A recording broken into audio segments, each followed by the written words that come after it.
नमस्कार, सी न्यूज भारत में आपका एक बार फिर से स्वागत है। न्यूज बुलेटिन में इस बुलेटिन में हम बात करेंगे भदोही की, जहां पिपरिस बृहद गौ संरक्षण केंद्र के निरीक्षण के दौरान ग्राम प्रधान ने पशु विभाग के मुख्य चिकित्सा अधिकारी के साथ की अभद्रता। और साथ ही आगे बढ़ेंगे और चर्चा करेंगे रायबरेली की, जहां शासन के निर्देश पर खाद्य पदार्थ बेचने वालों के खिलाफ चलाया जाएगा अभियान। और चर्चा होगी रोहतास की, जहां कांग्रेस कार्यालय में बिहार की पहली महिला कैबिनेट मंत्री सुमित्रा देवी की कांग्रेस कार्यकर्ताओं ने मनाई जयंती। इन तमाम खबरों पर करेंगे विस्तार से चर्चा। खबर भदोही से है, जहां पिपरीस गांव में बने गौशाला की स्थिति बद से बदतर है। भदोही जिले के ग्राम सभा पिपरीस में बना वृहद गौ संरक्षण केंद्र, जो पिपरीस के ग्राम प्रधान हृदय नारायण सरोज की देखरेख में आता है, जहां पर आए दिन गौमाता को भूख और प्यास से तड़पा तड़पा कर मार दिया जाता है। जी हां, जब इसकी सूचना ग्रामीणों द्वारा पशु विभाग के उच्च अधिकारियों तक पहुंची, तो अधिकारियों द्वारा टीम गठित कर पिपरीस में बना वृहद गौ संरक्षण केंद्र पर शिशु विभाग के अधिकारी राकेश चौरसिया, प्रभारी अपर निदेशक मंडल मिर्जापुर व मुख्य चिकित्सा अधिकारी डॉक्टर डीपी सिंह द्वारा निरीक्षण करने मौके पर पहुंचे। तो पशु विभाग के अधिकारियों को वृहद गौ संरक्षण केंद्र की स्थिति देख काफी हैरानी में पड़ गए, क्योंकि गौशाला की हालत काफी खराब मिली। तभी अधिकारी ने गौशाला के अंदर जाने का प्रयास किया, तो मौके पर उपस्थित गौ संचालक ग्राम प्रधान हृदय नारायण सरोज व उनके पाले में गुंडों द्वारा अधिकारियों को बाहरी रोक दिया गया। जब अधिकारियों ने अंदर जाने का प्रयास किया, तभी गौ संचालक ग्राम प्रधान ने पशु विभाग के उच्च अधिकारियों पर ही उल्टा बरस पड़े कि तुम लोगों को जो करना है जाकर कर लो, गौशाला के अंदर नहीं जाने दिया जाएगा और गौशाला की स्थिति ऐसी ही रहेगी। इस बात पर पशु विभाग के उच्च अधिकारियों से मौके पर ही कहासुनी हो गई। ऐसा देख गौशाला के अगल बगल के ग्रामीण भी इकट्ठा हो गए। पशु विभाग के अधिकारी राकेश चौरसिया, प्रभारी अपर निदेशक मंडल मिर्जापुर व मुख्य चिकित्सा अधिकारी डॉक्टर डीपी सिंह द्वारा मौके पर उपस्थित मीडिया कर्मियों से बातचीत करने के दौरान बताया कि ग्रामीणों द्वारा हमको ये सूचना मिली थी कि वृहद गौशाला पर गाय भूख और प्यास से मार रही है। उसी की जांच के लिए हम यहां आए थे।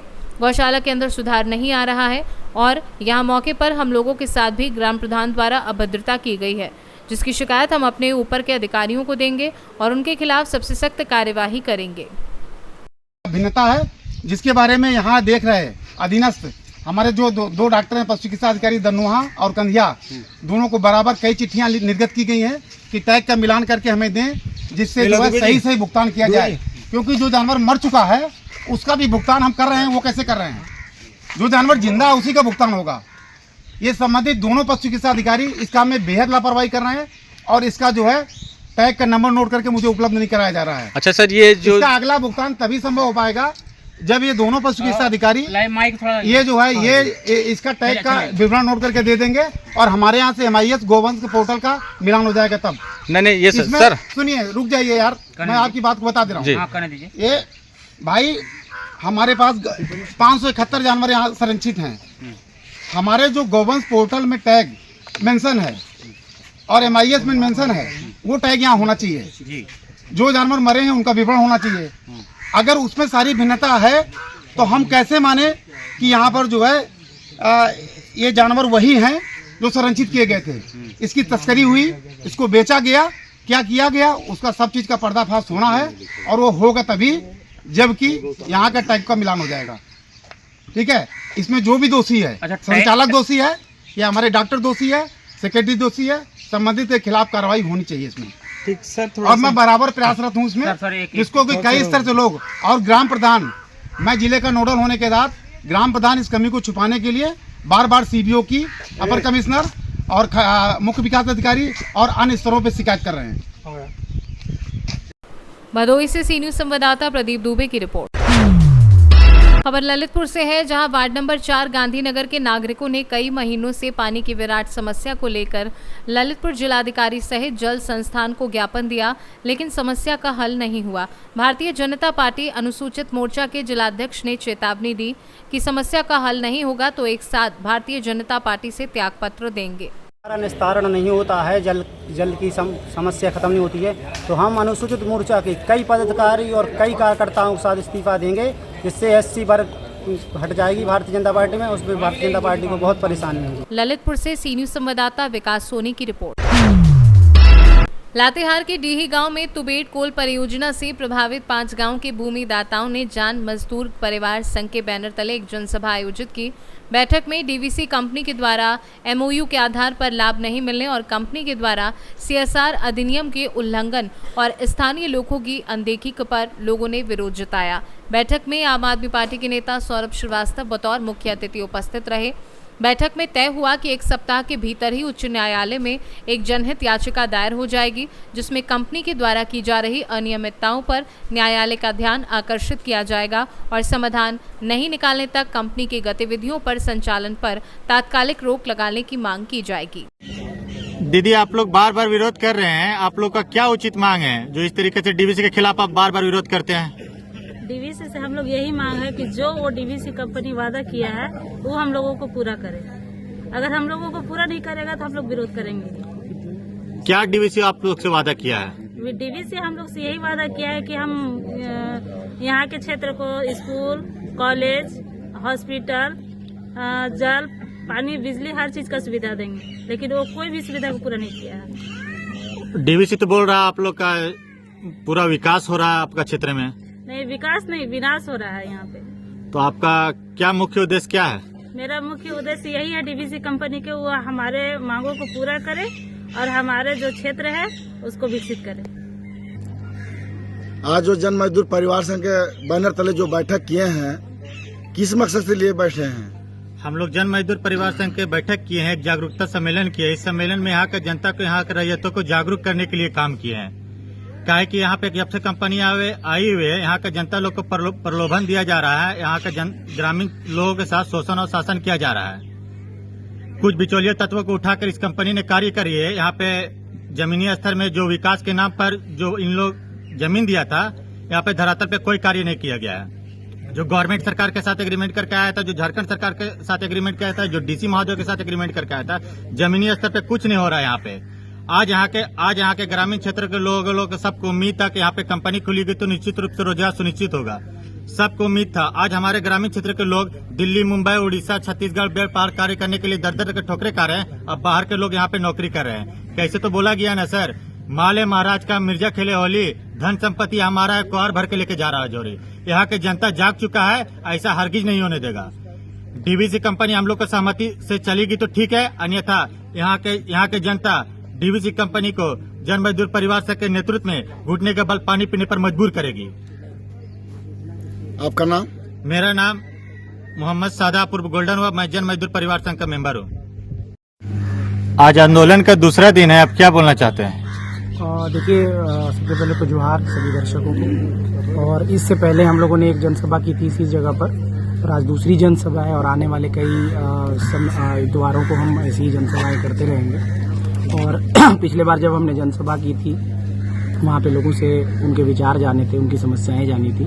जो अत्याचार डीवीसी के द्वारा किया जा रहा है उसको हमने समझने का प्रयास किया था।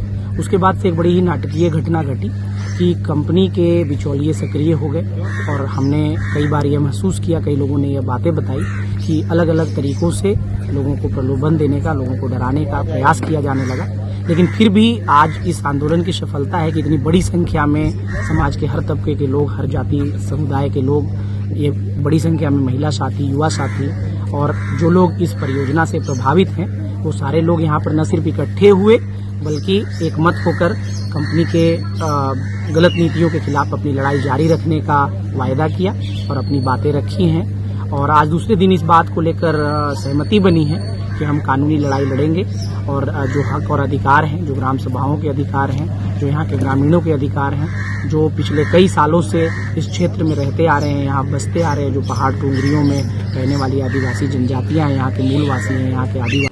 लातेहार से सी न्यूज संवाददाता बबलू खान की रिपोर्ट। जनपद महाराजगंज थाना क्षेत्र के नगर पंचायत बृजमनगंज स्थित वार्ड नंबर 10 अहिल्याबाई नगर में आज सुबह लगभग 8 बजे एक मकान के अंदर संदिग्ध परिस्थितियों में नवविवाहिता की मौत की खबर मिलने पर घटना स्थल पर पहुंची बृजमनगंज पुलिस। बता दें कि शिवचरण गुप्ता की पुत्रवधू गुड़िया पत्नी हरिद्वार का शव संदिग्ध परिस्थितियों में मिला। मृतका की उम्र लगभग 30 वर्षीय है। मृतका की सास ने बताया कि हमारा लड़का हरिद्वार चेन्नई में मजदूरी करता है। हमारी बहू अपने 6 साल के लड़के अंकुश के साथ अकेले रहती थी तथा हम दूसरे मकान में रहते थे। आज सुबह हम अपनी बहू से मिलने गए तो ऐसे मृत अवस्था में देखा। उसके बाद पुलिस को सूचना दी। सूचना मिलते ही घटना स्थल पर पहुंची। मृतका के परिवार को सूचना मिलते ही वे भी घटना स्थल पर पहुंचे और फूट फूट कर रोने लगे। ये हत्या है या आत्महत्या, इसके लिए पुलिस ने महाराजगंज से फॉरेंसिक टीम को बुलाकर जांच पड़ताल की है।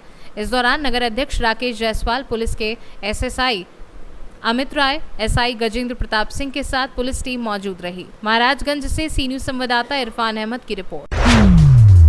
खबर रायबरेली से है, जहां शासन के निर्देश पर खाद्य पदार्थ बेचने वालों के खिलाफ अभियान चलाया जाएगा। इसके तहत जिलाधिकारी ने एक टास्क फोर्स बनाकर सभी रेस्टोरेंट की जांच कर वहां मिलावट रहित खाद्य पदार्थ बेचे जाने को सुनिश्चित करने का निर्देश दिया है। जिलाधिकारी हर्षिता माथुर ने कहा कि वैसे तो समय समय पर मिलावटखोरों के खिलाफ अभियान लगातार जारी है। अब त्योहारों को देखते हुए सभी रेस्टोरेंट में साफ सफाई और मिलावट के खिलाफ अभियान चलाए जाने के साथ ही सीसीटीवी कैमरे लगाए जाना अनिवार्य होगा। डीएम ने कहा कि जल्द ही टीम बनाकर अभियान शुरू कराया जाएगा। आइए जानते हैं कि इस बाबत क्या कुछ कहा जिलाधिकारी हर्षिता माथुर। मैं खाद्य पदार्थ को लेकर एक शासनादेश जारी हुआ, तो रायबरेली में क्या तैयारी? देखिए, शासन द्वारा जारी निर्देशों के क्रम में जनपद में निरंतर खाद्य सुरक्षा समिति की बैठकें भी की जाती रही हैं और इसको गंभीरता से मॉनिटरिंग भी की जा रही है। वर्तमान में जो शासन से आदेश प्राप्त हुए हैं उसके क्रम में यहाँ पर हम लोग मिलावट के संबंध में एक्सटेंसिव मॉनिटरिंग और एक अभियान चलाया जाएगा। साथ ही साथ जितने भी ऐसे प्रतिष्ठान हैं जहाँ पर खाने पीने की वस्तुएं दी जा रही हैं वहाँ पर सीसीटीवी कैमरा आदि की कार्यवाही के लिए विभागीय स्तर पर निर्देशित किया गया है। इसकी मॉनिटरिंग करके जल्दी इसके परिणाम सामने आए। रायबरेली से सी न्यूज संवाददाता मृदुलेश त्रिपाठी की रिपोर्ट। सासाराम स्थित कांग्रेस कार्यालय गांधी आश्रम में बिहार की पहली महिला कैबिनेट मंत्री सुमित्रा देवी की कांग्रेस कार्यकर्ताओं ने जयंती मनाई। कांग्रेस कार्यकर्ताओं ने सुमित्रा देवी के चित्र पर पुष्पांजलि अर्पित करते हुए उन्हें श्रद्धांजलि दी। कांग्रेस के रोहतास जिलाध्यक्ष कन्हैया सिंह ने कहा कि बिहार की पहली महिला कैबिनेट मंत्री सुमित्रा देवी एक जुझारू और आधुनिक सोच वाली महिला थी। वे जब तक रहीं तब तक गरीबों के उत्थान एवं बिहार के विकास के लिए काम करती रहीं। उनके द्वारा समाज और देश के लिए किए गए योगदान को कभी भुलाया नहीं जा सकता। आज जयंती मनाया गया सुमित्रा देवी का, क्या कहेंगे उस पर? आज